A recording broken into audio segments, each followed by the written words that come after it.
right before we realized our house was going to flood. We had just gotten my parents out on a rescue boat, made it down to our house to try to get through. The road was already flooded. Made 2 trips to get the dogs and the cats out. So we took a boat in one more time, and at that point they called a mandatory evacuation and wouldn't let anybody go back and forth at all. I went to the patio door and I could see the water rising in my backyard. So what we did, we found 2 ropes and we tied it together. And it was 8 people in the home. We all got together with our belongings and we held that rope.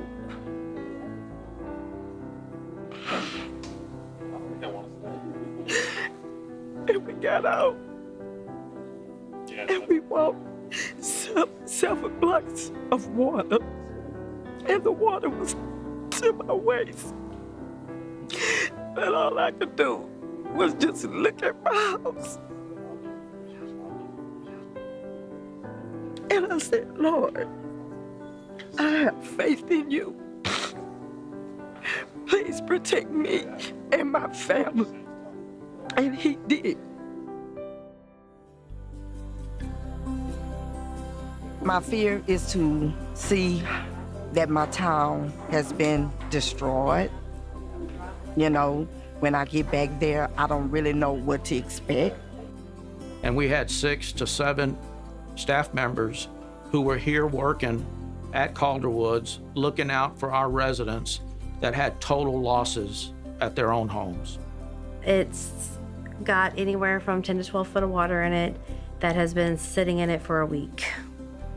So basically nothing's going to be salvageable. It hit me really hard when we have some of our staff who've lost almost everything and their families out here serving other people. That just blows me away. Had no insurance, of course. You know, we were the ones that decided, you know, Houston's not gonna get flooded. But we're good. We're just lucky that we're alive. We just feel that, you know, there's people out there that had more damage done to their home, and you know, I mean, we're just happy that we're alive. You know, like to us, materials comes and goes, and you know, there's people that lost everything, and we just want to be out here just doing for them because they need us the most. Even that we have lost everything, we ourselves are still here. We still have jobs. Our staff, just like the rest of the community, are here sometimes in these lines getting water and getting needed supplies because they had damage to their homes. But instead of them sitting at home feeling sorry for themselves, they're here as well, and you would have no idea that they were so impacted in the storm.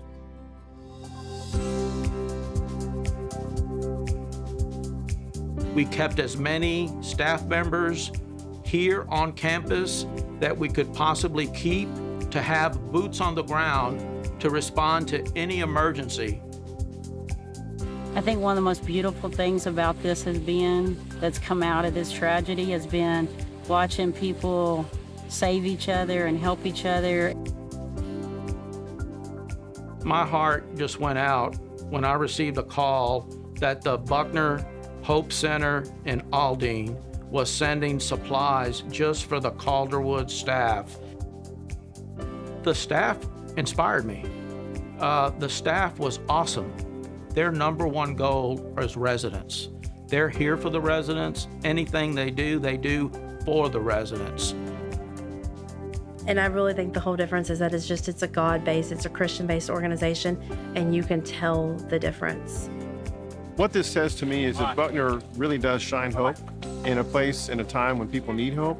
Our staff shows up, friends show up, volunteers show up, church people from other churches show up, from other states come, because they're committed to shining hope right where we need it.